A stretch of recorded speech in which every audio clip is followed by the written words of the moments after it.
going to greet our Facebook community. Welcome.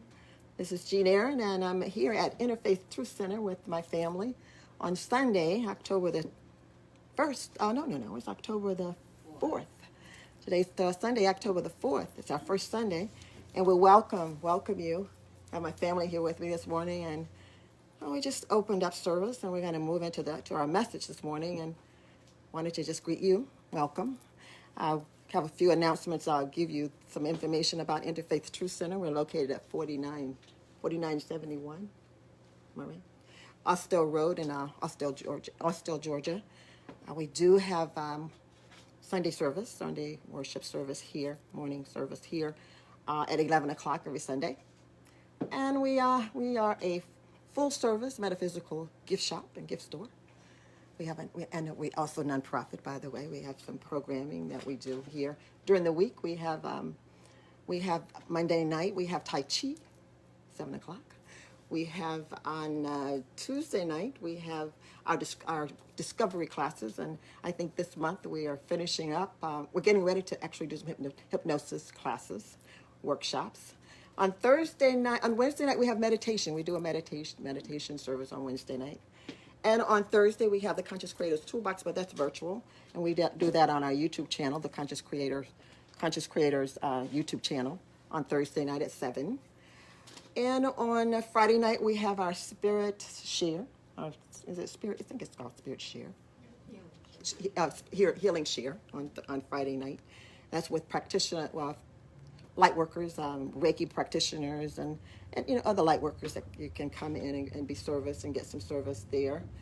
All of our programs are donation-based, but I think some of them have a minimum donation. You may want to check our website out, www.interfaith.com is our website. You can find information in our schedule and our scheduled events. And that's for our family as well as our Facebook family as well. So welcome this morning. I'm Jean Aaron, and we are here this morning, and I think we shared the topic of our message this morning is what moves you? What moves you? What does she mean? What is she talking about? What moves you? Are you telling? Let me see if I can qualify that for you, because I can already see the wheels turning in your mind, and you're trying to answer that. Like, what does she talk? What moves me? She talk about, how do I get from A to Z? What kind of car do I drive? No, I'm not talking about what kind of car you drive. Well, are you talking about, what piques my heart? You're getting closer. It's getting a little bit closer there. Yeah, what piques your heart? That's getting closer. Or are you talking about, are you asking me, just what makes me tick or think? You're getting even closer. You're getting even closer there. But let me see if I can kind of qualify it for you. I'm going to kind of share a little story with you. And first of all, I want to remind you that oftentimes we come here for a purpose. We're born with a purpose. We get up in the morning with a purpose, something that we're going to get done. We start our new year off with resolutions and declarations and things that we're going to get for the year. We set goals for ourselves because we are creators. And something I always try to remember to do, and I'm not going to forget to do it today because I always do it. I always like to remind you who you are. As a life coach, I love helping my clients remember who they are and act out who they are. So let me remind you who you are, and some of you already know what I'm going to say, and if you do, you can help me say it. You're an infinite, unlimited, creative being, created by the Creator, out of the same stuff that Creator is created out of, and you can do the same things that Creator can do. Creator does not withhold anything from you. Creator can do all things are possible to Creator, and Creator says you can do it too. The only thing that limits us, I'll just throw that in there too, because we're going to say, but I can't. Oh yeah. The only thing that limits you or restricts you or put a barrier on what God has dictated or identified you to do and be is what you believe. Your beliefs restricts what you do and don't do. Because God creator, universe, our higher power says that you can do all things because you're made out of the same stuff that creator's made out of. So I like to remind people of that. So we're going to be talking a little bit about who you are, whose you are, what you are in this message today, because I want you to remember that I said, I'm reminding you that you are unlimited according to God, according to creation. You're unlimited. You're unrestricted. There are no boundaries to what you can and can't do. And I mean anything, whether it be good things or bad things, whether it be positive things or negative things. You can do it if you so desire. That's a choice. God gives us that. So, keeping that in mind, who you are, we're going to talk a little bit. I want to kind of talk a little bit about what moves you to stick with or stay with what you decide to do, what you come here to do, what your mission is, your purpose, the things that you get up in the morning and you decide to do. What gets you off that? What moves you from completing those things that you start out doing the first of the year, or that list of goals that you have, or the New Year's resolution. And I go as far as to say, when you get up in the morning, you wake up and you have an intention of things that you want to get done during the week, during the day. What keeps you on point, or what moves you away from that? All right. So we're talking about a little bit today. We're going to talk about what are those things that move you away from your purpose, your visions, your dreams, your goals, your mission, your purpose for being here. What are they? Well, I'm telling you, it ought not be anything, but life happens. So we are taken off course. We're diverted, distracted, detoured in life, because that's what happens. That's what happens. Life happens, and oops, there go the plan for the day. Or oops, there goes that diet I was going to take care of this year. That birthday came around January the 5th, and I don't know. I made it 5 days though, I made it 10. Well, anyway, that's what I want to kind of talk. We're going to talk about that. But what I want to do is I want to share a little story with you. And some of you know my story, but I'm going to kind of go in a little bit more detail. I had my daughter here this morning, and I don't know if she's ever heard the story about her great-grandmother, my grandmother. My grandparents were missionaries, basically. And they were missionaries, meaning they were not going to foreign lands. They were missionaries right here locally at home in this country, in this state, in this county. In fact, we're in Cobb County, Georgia, USA, and they were missionaries here. And one of their missions or their calls on their life were to plant churches. In fact, one of the churches that they actually founded here in Cobb County still exists. It's about, I think it's into its maybe 88th or 89th year. I think it's 88 or 89 years old. So that's what they did. And my grandmother was not only a missionary, she was also a healer.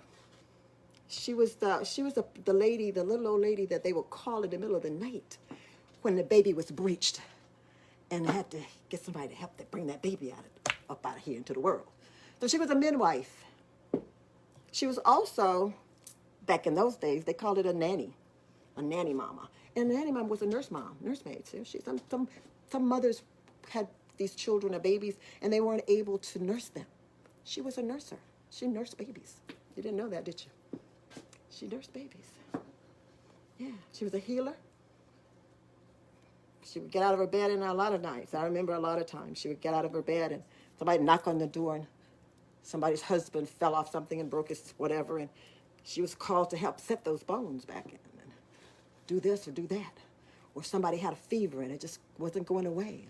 She'd have to go in her little apothecary box or whatever and find out, get her little bag, and off she would go like she was the neighborhood doctor. Yeah, that was my grandmother. I think today they would probably call her a healer. She never called herself anything but Miss King, Mother King. That's what the neighbors called her, usually to her face anyway.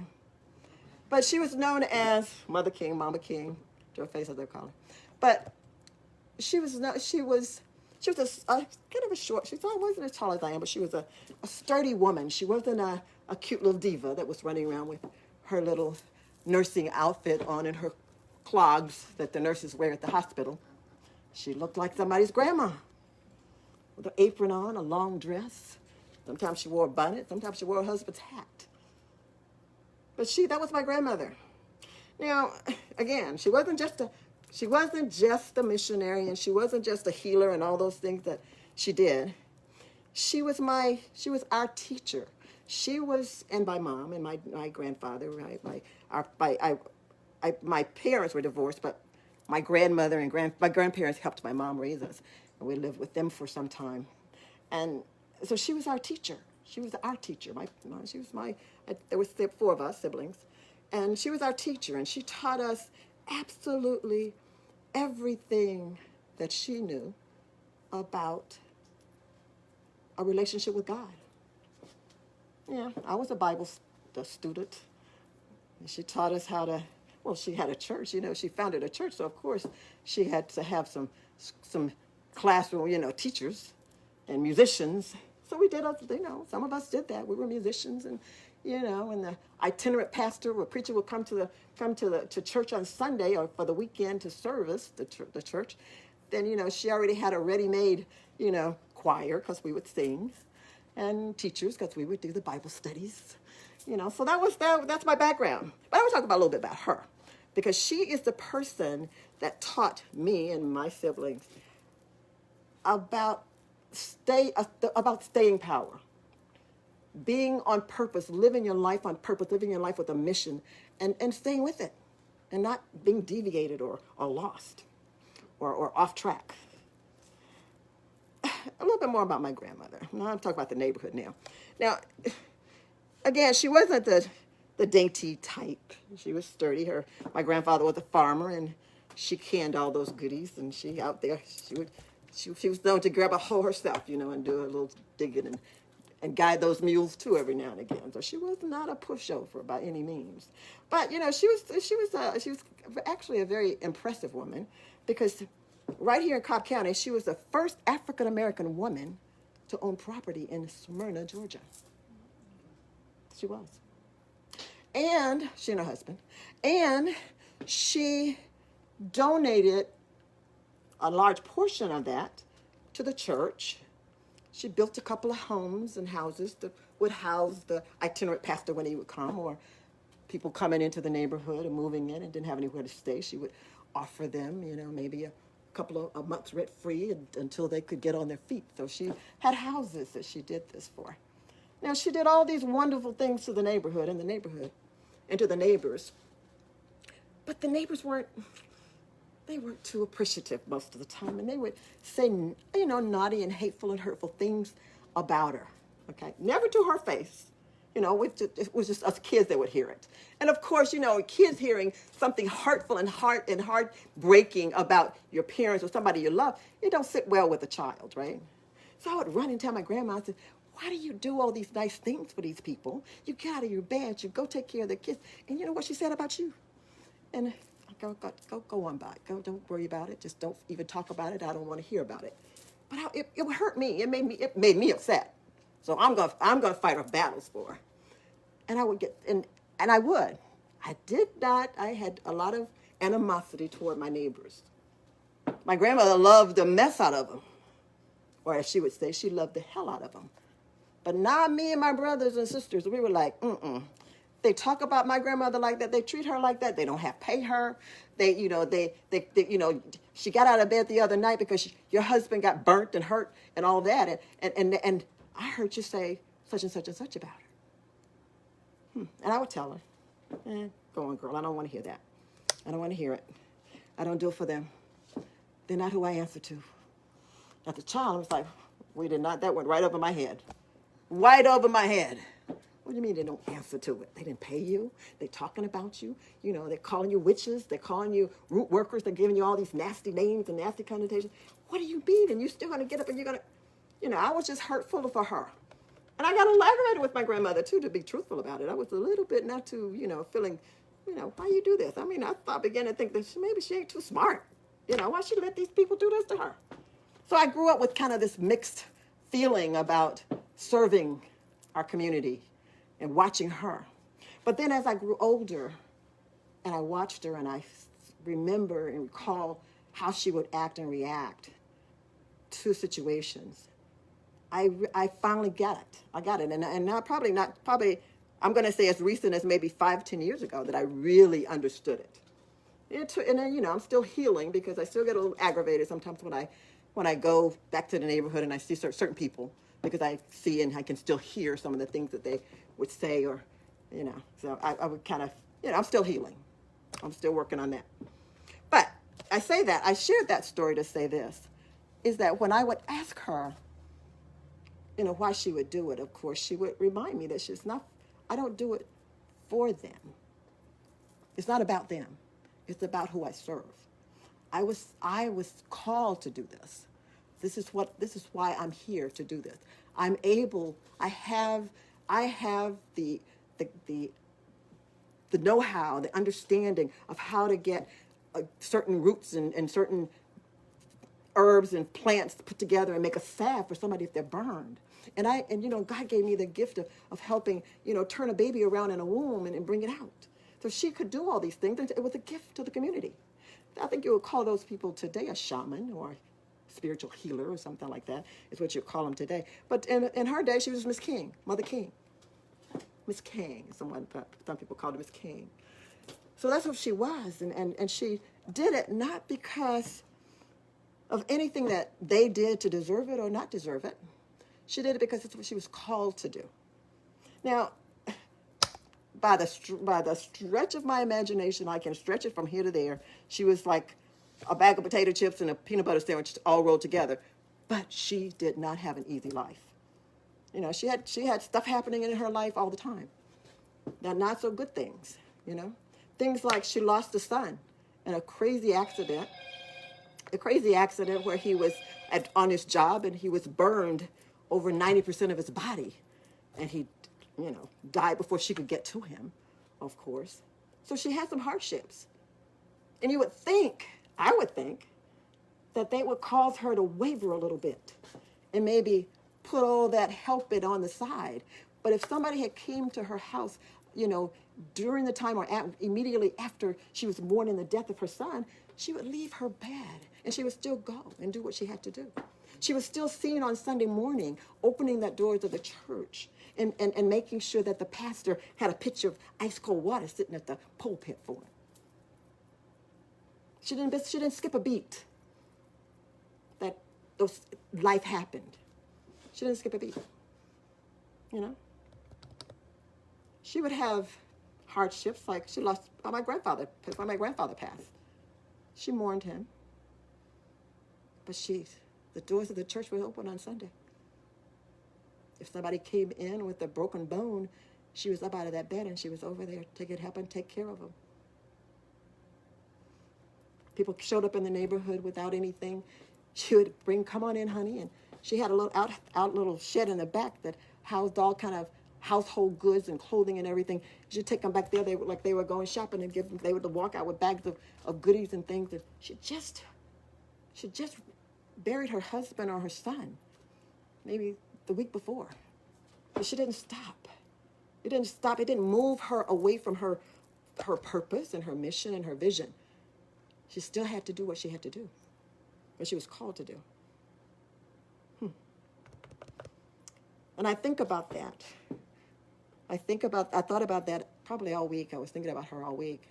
Her birthday's coming up in December. This is the time of the year that she gets really busy because she's canning. And I remember her canning and getting that last few little stuff out of the garden. And we're helping, put things in the cellar and stuff. So I'm reminded of her this time of year particularly. And as I was thinking about the message today, during the week, I thought that she would be a perfect example of understanding that life happens, but you still have a vision, you still have an intention, you still have a dream, you still have a desire, you still have a reason, a purpose for being here. It's your destination, and that's part of your journey, and that's where you're headed. And what gets you off that? And if you get off of it, how do you get back on it? So what moves you? What moves you from your dreams? What moves you from those goals that you have for your life? What moves you from that intention, those resolutions that you make the first of the year? What moves you from it? COVID. COVID moves us from that, didn't it? Scared the mess out of us. Still, some of us are still scared. Our daughter, she's not. COVID happens. We lose our jobs. They decrease our work schedule because, we have to homeschool our kids. We get sick. We get a report from the doctor that doesn't sit well with us. We go off in a dilemma or a depression because we just got this report from the doctor. We have these wonderful relationships. We get married and have these wonderful relationships, and all of a sudden it goes south, goes bad, and we go south with it. And some of us take a long time, if ever, to get back. What is it that keeps us, or brings us back to our vision and our mission and our goals and our dreams and our intentions? What moves you away? But more important, what brings you back? I was talking to a client several weeks ago, and we were talking about kind of the same subject. How do I get back to remembering what my goals are? Because I get depressed, I get worried, I get bothered, I get scared. Things happen, and Jean, what do? Just go back to remembering.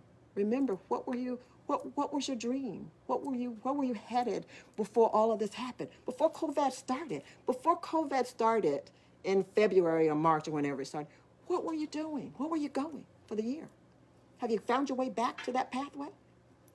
Are you still wandering around trying to figure out, how am I going to make it through COVID? Where's my mask? How am I close enough? Am I far enough away from you? Are we so into that we haven't got back on track? I call it North Star. And that's what my grandmother had. Her North Star was understanding who and what her purpose was for being here. And I say, I'm working on that. I'm her granddaughter, but I'm not quite there yet where absolutely every day I can get up and before I hit the floor, I know where I'm going. I know. But she could. That was her thing. Absolutely every day, she would get out of the bed with a purpose, and she lived her life, and you could watch her, and she was on purpose all the time. On purpose. Things that she did, absolutely everything she did. Taking care of her family, cleaning the church, making sure that the grass was cut here, preparing, receiving donations from people that she serviced in the community and sorting through it and putting, everything was part of her mission and a goal for her purpose. It was part of her life, the purpose, the reason that she was here. So she stayed on point because her life, everything she did in her life centered around her destination back home to, what she called it, back home to my father. That's what she called it. That's where I'm headed, baby.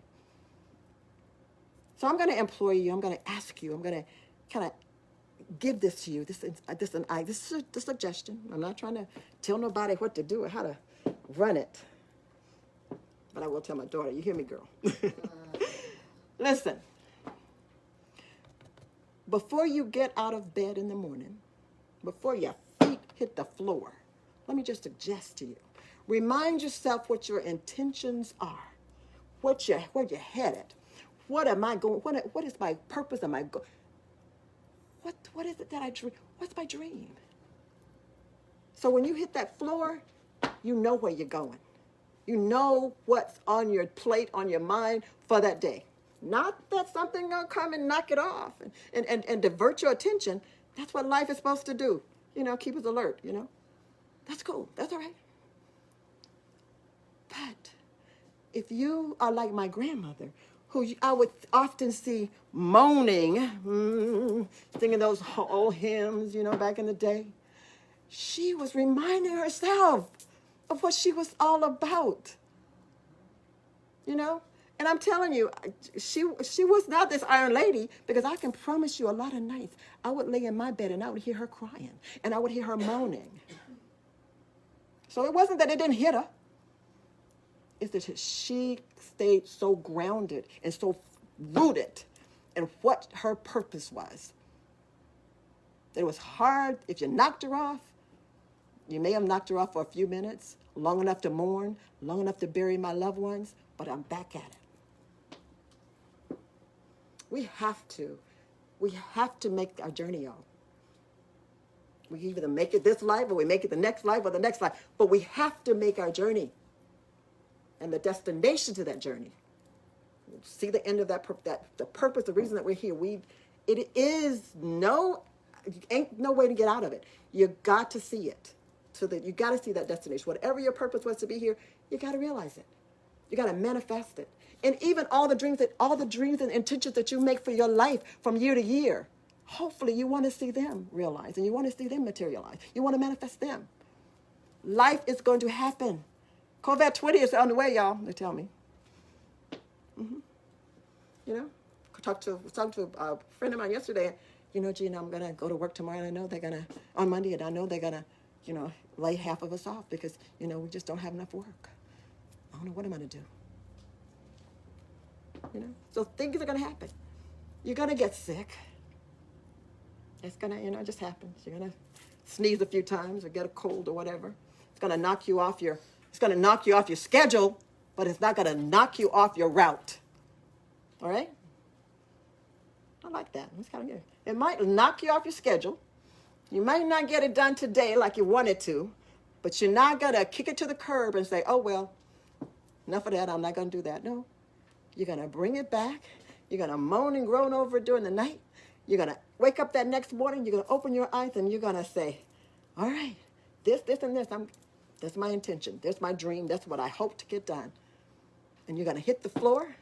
And like the old folks say, you're going to scare the devil because they're going to say, uh-oh, Virginia is out of the bed. Oh, she's up. She's at it. Or whoever is going to be thinking they're going to be out there in the way, getting in your way of getting it done. They're going to say, oh, here she comes. Pack a few rocks like, who was it, the David with the Goliath. You might have a few Goliaths to knock down, so make sure you pack a few rocks in your pocket, carry a slingshot, or, you know, have your good throwing arm ready, okay? Do this, you all. Keep your goals in mind and remind yourself of them. My grandmother made a song out of them. Made a humming song out of them, you know? So she knew she was feeding her spirit and her heart and her mind absolutely every day. She was out there in the sun, you know, picking those tomatoes or whatever it was that she was growing. She was out there, she was feeding. And I would ask her sometimes, who are you talking to? I'm not talking to you, girl. I'm not talking to you. But I heard her. And I know all these years later what she was doing. So if y'all see me talking to myself, or humming that one of them old hymns, that's what I'm doing. I'm doing like my grandma did. I'm reminding myself of where I'm going and who I belong to and what I've got to get done before I see the end of this journey. I think it's an old song they used to say, that's another day's journey, but I'm glad. You know, so every day is another day's journey it's another day on your journey toward that destination, toward that dream, toward that goal that you set for yourself. Another day.